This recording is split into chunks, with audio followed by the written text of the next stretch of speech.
सुबह सपा के अध्यक्ष और जहूराबाद के विधायक ओम प्रकाश राजभर ने कहा कि हम एनडीए के साथ हैं और एनडीए के साथ मिलकर ही चुनाव लड़ेंगे।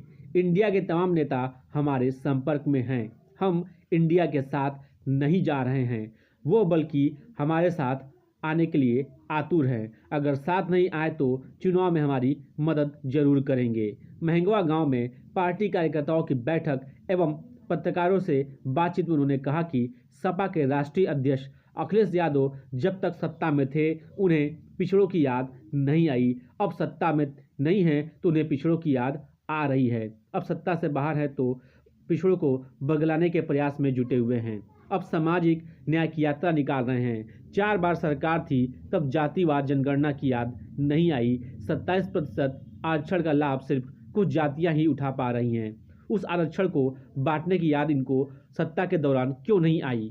उन्होंने लोकसभा चुनाव में पार्टी का सांसद लोकसभा में भेजने एवं एनडीए गठबंधन को मजबूत बनाने की अपील की। कार्यकर्ताओं को बूथ स्तर तक संगठन को मजबूत बनाते हुए अपनी ताकत का एहसास करने का आह्वान किया और कार्यकर्ताओं को कहा कि हमारी ताकत ही हमारा।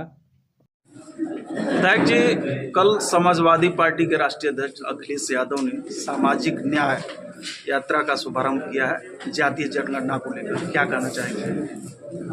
देखिए, जब ये पार्टियां सत्ता में रहती हैं तो सामाजिक न्याय की बात नहीं करती हैं। चाहे वो बिहार को देखिए, यूपी को देखिए, महाराष्ट्र को देखिए या देश को देखिए, जो लोग आज सामाजिक न्याय की बात करते हैं, यात्रा निकाल लें, 4 बार उनकी सरकार थी।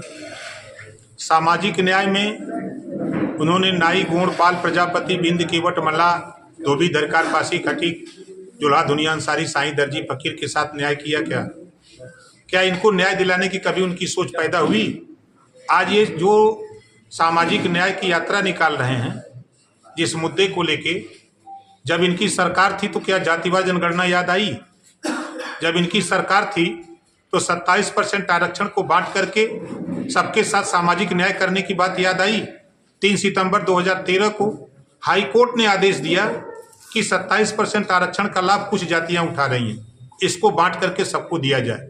जब ये सत्ता में थे 5 साल, तो 5 साल ये शिक्षा के सुधार के लिए उत्तर प्रदेश में इन्होंने कौन सा कानून बनाया कि शिक्षा में सुधार हो?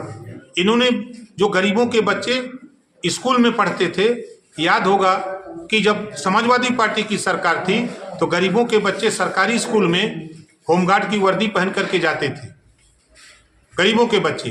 आज वही बच्चे आज बढ़िया ड्रेस, सूट बूट, बैग, जूता, मोजा, टाई और किताब फ्री में मिल रही है। उनकी भी सरकार थी, वो भी मुख्यमंत्री थे।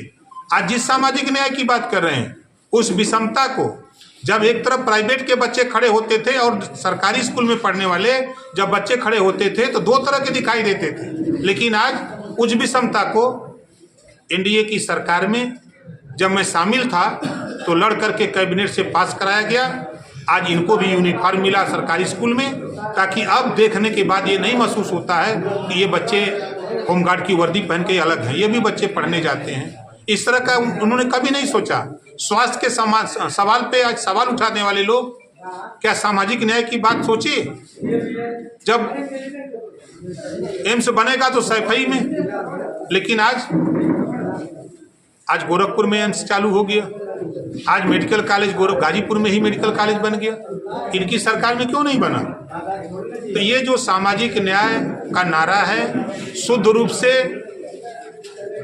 अति पिछड़े, सर्वाधिक पिछड़े, दलित, अल्पसंख्यक, सामान्य वर्ग के हक को लूटने के लिए, इनको गुमराह करके वोट लेने के लिए ये यात्रा निकाली जा रही है।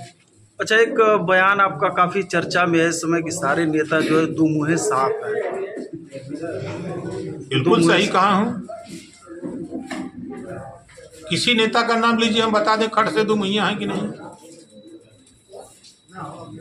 इंडिया गठबंधन आपने कहा कि इंडिया गठबंधन के कुछ नेता हमारे संपर्क में हैं, मंत्रिमंडल का गठन हो दीजिए, उसके बाद हम फैसला करेंगे हमको किधर रहना है किधर जाना है। देखिए, हम एनडीए में शामिल हैं और एनडीए के साथ मिलकर के चुनाव लड़ेंगे।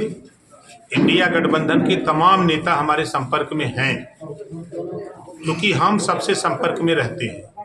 अब उसका मतलब ये नहीं कि हम उनके साथ जा रहे हैं, बल्कि वो हमारे साथ आने के लिए आतुर हैं। अगर नहीं साथ आएंगे तो दूर से ही वो एनडीए की मदद करने के लिए तैयारी कर रहे हैं।